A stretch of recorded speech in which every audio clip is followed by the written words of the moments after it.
Donc bonjour.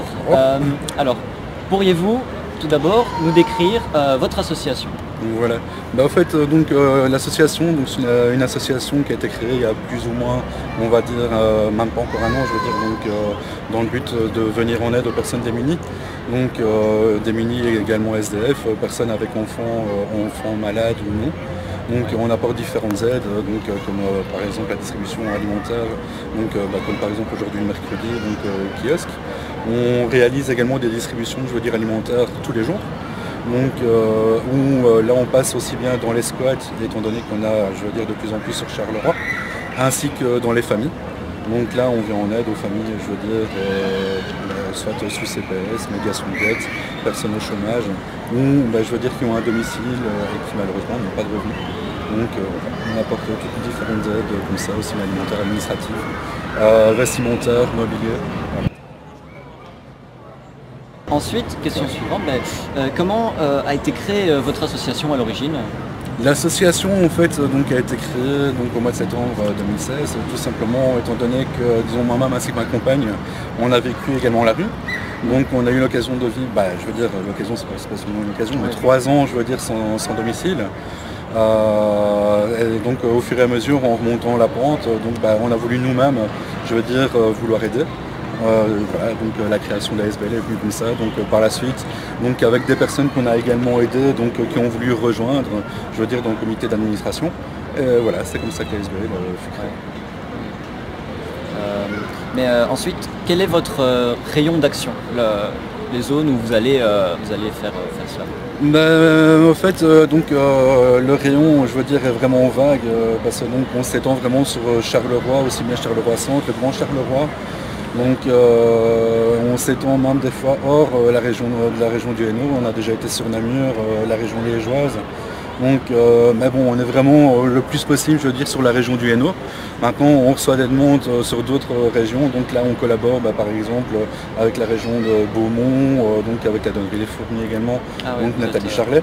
Vous êtes en collaboration avec d'autres voilà, c'est ça. On essaye, je veux dire, de s'entraider comme on peut. Maintenant, je veux dire, s'il y a des régions où là, il n'y a pas de, on va dire, soit d'associations ou d'autres groupements, si on sait se déplacer, je veux dire, on se déplace, on va apporter l'aide qu'on peut faire. Ouais, d'accord, super. Et vous avez créé l'association, mais comment les indépendantistes sont-ils rejoints? Comment vous avez fait pour retrouver des personnes pour vous aider? Je veux dire, ça a été aussi bien de bouche à oreille.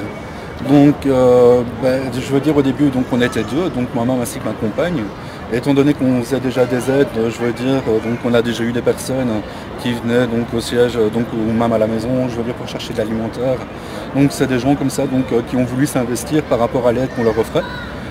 C'est comme ça qu'on a commencé à avoir des bénévoles. Ici par exemple, on a des bénévoles ici au parc qui viennent, qui sont également des gens qu'on aide, mais qui veulent s'investir en même temps. On a de temps en temps des scouts aussi qui viennent. On a vraiment, c'est plus fait de bouche à oreille, quoi, en fait. Ah d'accord, super. De quelle manière vous emmenez vos provisions?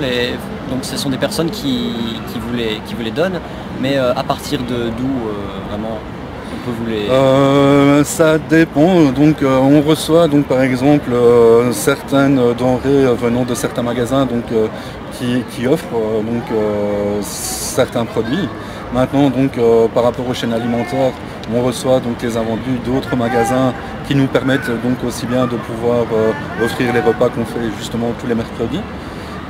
Ça ne nous permet pas de le faire dans l'entièreté, mais par exemple, on reçoit de temps en temps de la viande et le restant, soit on finance par rapport au fonds de la SBL ou de notre poche également entièrement. Maintenant, les bénévoles qui participent également font aussi une partie. Par exemple, il y en a qui préparent des potages, d'autres c'est café. Le repas, soit s'il y a, on va dire, un accompagnement. Si on ne reçoit pas, c'est fait de notre poche. Ah ouais, d'accord. Voilà. Super. Et pour donner de la visibilité à votre association, comment faites-vous en fait?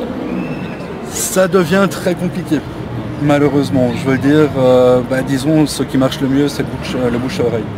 On a également une page Facebook et un site internet, dans le but d'essayer, on va dire, de promouvoir un maximum.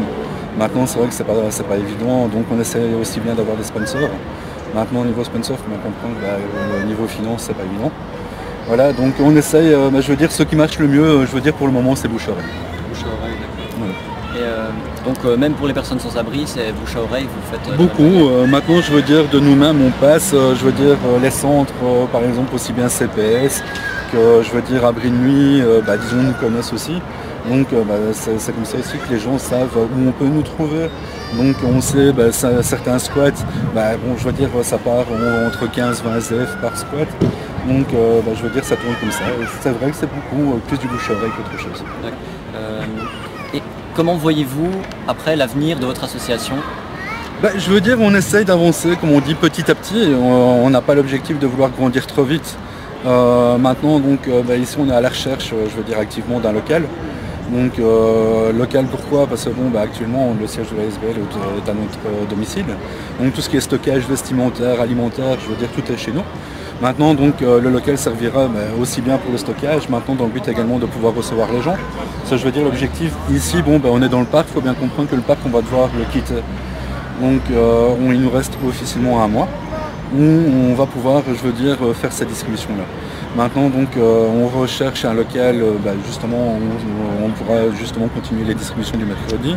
En même temps, faire les distributions alimentaires, recevoir les gens pour ne fût-ce que discuter. Je veux dire, déjà dans un premier temps aussi, je veux dire, je trouve que c'est fort important. Donc voilà, donc l'évolution, c'est le local, recevoir les gens, l'aide administrative également. Et au fur et à mesure, je veux dire, ici on le fait déjà, mais on s'occupe de réalisation de rêves d'enfants en phase terminale. Donc voilà, c'est un petit peu tous les objectifs. Ouais. Donc avez-vous justement un dernier message à faire passer à ceux qui verront cette interview?